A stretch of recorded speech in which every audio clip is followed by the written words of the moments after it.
எத்தனையோ பேர் வந்து ஏளனமா பேசினாங்க, சிரிச்சாங்க, உங்களுக்கே தெரியும்.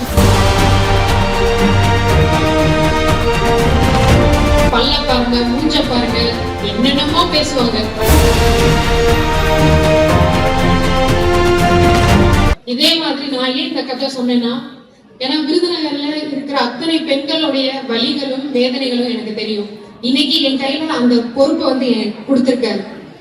நம்மளோட மேனிஃபெஸ்டோல சொன்னதும் அதுதான். பிற்படுத்தப்பட்ட மாவட்டங்கள்ல நம்ம தொழில்துறையை நல்லா நம்ம கொண்டு வரணும் அப்படின்றது எங்களோட மேனிஃபெஸ்டோலயும் இருக்கு. அதுக்கான விஷயங்களும் பண்ணோம். எத்தனையோ பேர் வந்து ஏளனமா பேசினாங்க, சிரிச்சாங்க, உங்களுக்கே தெரியும். கோட்டு போட்டு ஒரு ஏன் நாங்கெல்லாம் கோட்டு போடக்கூடாதா அப்படின்லாம் அந்த தலைவர் வந்து பேசியிருக்காரு.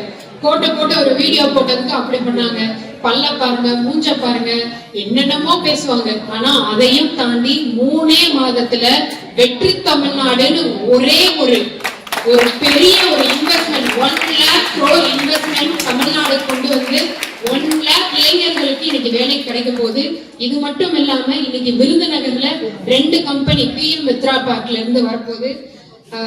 பல்லவா, ஆர்வி ஓவன்ஸ் ரெண்டுமே 1600 கோடியில இன்னைக்கு அவங்க இங்க வரப்போறாங்க. இதுதான் நம்மளுடைய மாண்புமிகு முதலமைச்சரோட நம்பிக்கையும் அவர் இளைஞர்களுக்கு, இங்க இருக்க இளைஞர்களுக்கு கொடுக்கிற நம்பிக்கையும். இதே நம்பிக்கை கண்டிப்பா தொடர்ந்துட்டே இருக்கும்.